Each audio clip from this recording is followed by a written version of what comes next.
Hey, boys and girls. I had just finished up the book called Cinderwich, which is a light horror story, which is really much more up my alley in the first place. It'll be coming out May 14th. Shout out to Apex Books for getting me a copy of the ARC. I certainly appreciate that.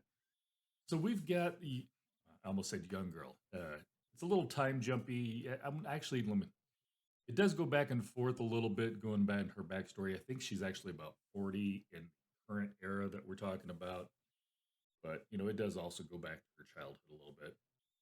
And her name is Kate. She is a teacher, kind of an adjunct teacher that hasn't really finished up her master's degree, but also hasn't really gone anywhere with her tenure track. And she gets a message out of the blue from one of her old friends and also the girlfriend, for lack of a better term, of her Aunt Ellen, who she's named after. Obviously, Kate by her middle name. Part of that is because of she has always been judged by the yardstick of Ellen. Whenever Kate's done anything good, it's always been, oh, she's just like her Aunt Ellen, who was, this great talented person, intelligent, yada yada. However, if she does anything bad, she's also, hey, look, it's just Ellen again. Irresponsible, you know, you get it. So, Kate is very estranged from her family. So, Judith, who is obviously much older, Kate never actually met her Aunt Ellen. Aunt Ellen disappeared long, long, long ago. And Judith has come up and has heard a story in the local newspaper that touches on a mystery in this little town called Cinderwich, which isn't too far away. And there's over the years, there's been this missing person. A body was found there. They don't have any DNA. They've lost the body. They've lost the records. There's really no way to know who it is. But every so often, somebody leaves a message around town going, "Who put Ellen in the black gum tree?"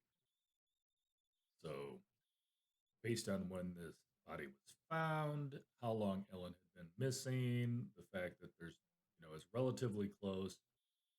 Judith wants to go out there and find out. She's always wondered what happened to Ellen. She was in love with her. Obviously, she misses her. And over the course of time, Kate had also become, good friends with Judith. So they decide it's time for a road trip. We're talking about the smallest, almost a ghost town place you can find on the map, if it is on the map. If Siri's not telling you you're looking for where. Anyhow, but they go out there and they're going to try to find out. I mean, there's really nothing to go on. There's no records, but let's interview people in the town. Let's go look at the message. Let's go check out the cemetery. Let's see what we can see. No guarantees, but looking for a little bit of closure. And so Kate decides, let's go. And everything from there, yeah, you're gonna have to read the book. I am giving this personally. I'm giving this a 4.5 stars. Obviously, 5 star on Goodreads. I can knock it down. The only reason I'm dropping this on my list, and you've got 10 seconds to pause this because spoiler-ish adjacent. I'm not going to tell you exactly what happens, but I am going to let you know vaguely about something. Okay, you haven't paused it yet. It's not my fault. Uh, I'm taking a half a point off of it because you find out some of the stuff at the end, but not all of the mysteries are answered. Some of you are going to find that much more disappointing than others.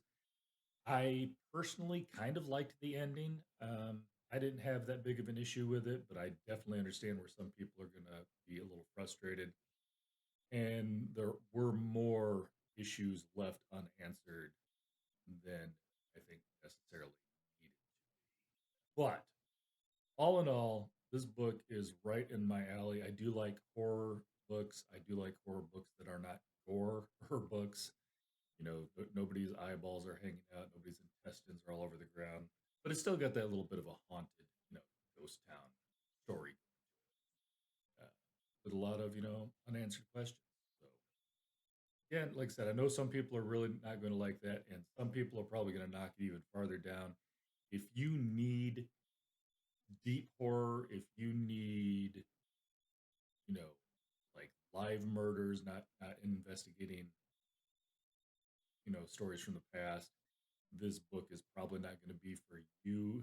It is a very short read, very fast read, but I thoroughly enjoyed the story. So, like I said, it's 4.5 for me. Again, Goodreads, I'm going to give it a 5. If anything was spoiled, I told you to stop listening. It's not my fault. All right. But yep, check it out. Again, this is Cherie Priest. This is coming out May 14th. And that is all I've got. I'll catch you guys some other time.